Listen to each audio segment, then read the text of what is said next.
श्रीरामपूर तालुक्यातील गळनिंब येथील अनिकेत सोमनाथ वडितके यास मारहाण करून सोशल मीडियावर बदनामी करणाऱ्या आणि त्याच्या आत्महत्येस कारणीभूत ठरणाऱ्या तथाकथित गोरक्षकांवर गुन्हे दाखल करून तात्काळ अटक करावी या मागणीसाठी शुक्रवारी कोल्हार येथील आनंद ऋषी चौकात धनगर समाजाच्या वतीनं नगर मनमाड राज्यमार्गावर रास्ता रोको आंदोलन करून डीवायएसपी अमोल भारती यांना निवेदन देण्यात आलं।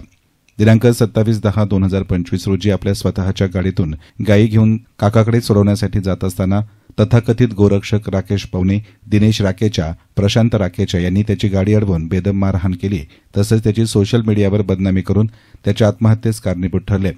या तथाकथित गोरक्षकांवर गुन्हा दाखल करून वाढीव कलम लावून त्यांना तात्काळ अटक करावी या मागणीसाठी कोल्हार येथील नगर मनमाड रस्त्यावर दीपक बोराडे, यशवंत सेनेचे विजय तमनर यांच्या मार्गदर्शनाखाली रास्ता रोको आंदोलन करण्यात आलं।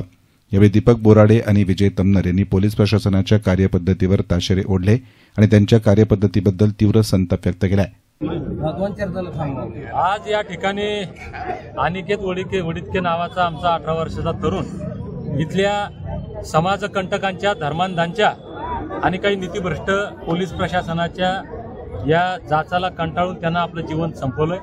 लोक म्हणतात त्यांना आत्महत्या केली, पण मी म्हणतो इथल्या काही भ्रष्ट पोलिसांनी आणि या समाजकंटकांनी गोरक्षेच्या नावावर, धर्माच्या नावावर ज्यांनी एक दुकानदाऱ्या चालवल्यात, या सगळ्या नराधमांनी मिळून याचा खून केलेला आहे। त्याला न्याय मिळण्यासाठी आज मी दीपक बोराडे स्वतः जालन्याहून माझ्यासोबत आमचे सहकारी भगवानराव मसल्याने टीम या ठिकाणी ज्यांनी खऱ्या अर्थानं या अहमदनगर जिल्ह्याचं नाव अहिल्यानगर करण्यासाठी एक लढा उभा केला होता, असे आमचे बांधव विजूभाऊ तमनर की ज्यांनी खऱ्या अर्थानं या आमच्या अनिकेतला न्याय मिळवण्यासाठी एक महत्त्वाची भूमिका या ठिकाणी घेतली। या सर्वांच्या माध्यमातून आम्ही इथं आलो।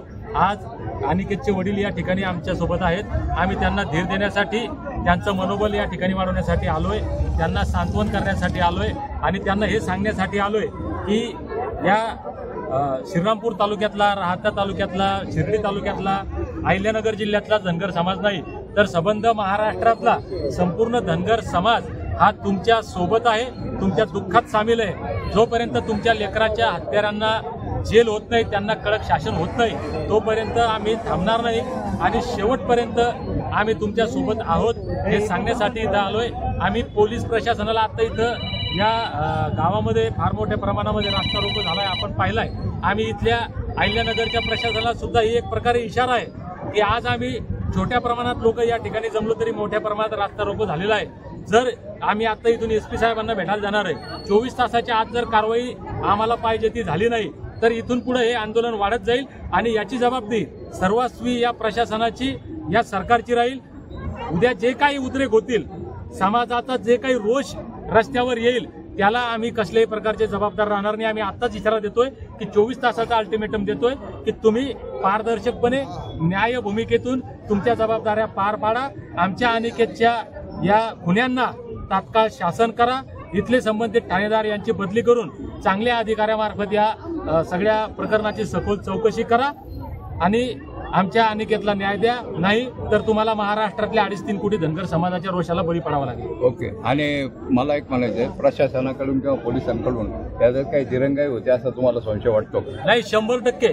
कारण 27 तारखेला त्या मुलाला मारहाण केलेली आहे, त्याचा पाय फ्रॅक्चर झालेला आहे, त्याच्या अंगावर वळ उमटलेले आहेत, पाठीवर त्याच्या नातेवाईकांनी वळ पाहिलेले आहेत, परंतु पोलिसांनी पंचनाम्यामध्ये या गोष्टी मेन्शन केलेल्या नाही आहेत। दुसरी गोष्ट, 28 तारखेला सकाळी अनिकेतनं या ठिकाणी या सगळ्या जाचाला कंटाळून आत्महत्या केली आणि रात्री 1 वाजेपर्यंत पोलीस प्रशासन हा गुन्हा दाखल करत नव्हतं।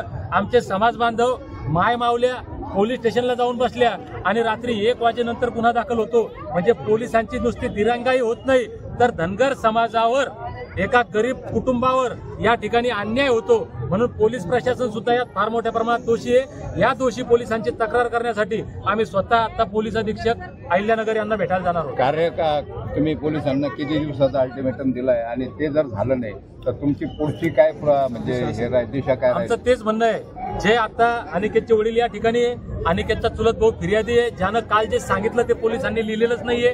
आता आम्ही या ठिकाणी डीवायएसपी साहेबांशी बोललो, ते म्हटले की पुरवणी जबाब मी घेतो। आम्ही त्यांना सांगितलं की याचा पुरवणी जबाब तो जो सांगतो, मैताचे वडील, मैताचा भाऊ ज्या भाषेत, ज्या शब्दात सांगेल त्या शब्दात पोलिसांनी रिपोर्ट घेतला पाहिजे। जे जे दोषी आहेत त्यांच्यावर कारवाई केली पाहिजे। 24 तासाच्या आत या सगळ्या नराधमांना अटक करून लॉकअपमध्ये टाकलं पाहिजे, नाहीतर 24 तासानंतर राज्यभर आम्ही काय करू याला जबाबदार हे शासन राहील. थँक्यू. यावेळी डीवायएसपी अमोल भारती म्हणाले की आम्ही 4ही आरोपींना अटक करणार आहोत. तपासकामी आम्हाला सहकार्य करा अशी अपेक्षा त्यांनी व्यक्त केली. आंदोलनाच्या दरम्यान अनिकेत वडितके यांच्या कुटुंबियांसाठी आंदोलनकर्त्यांनी आर्थिक मदत करण्याचं आवाहन करताच आर्थिक मदतीसाठी अनेक हात सरसावल्याचं दिसून आलं. एसएन मीडियासाठी प्रतिनिधी साईप्रसाद कुंभकर्ण, कोल्हार.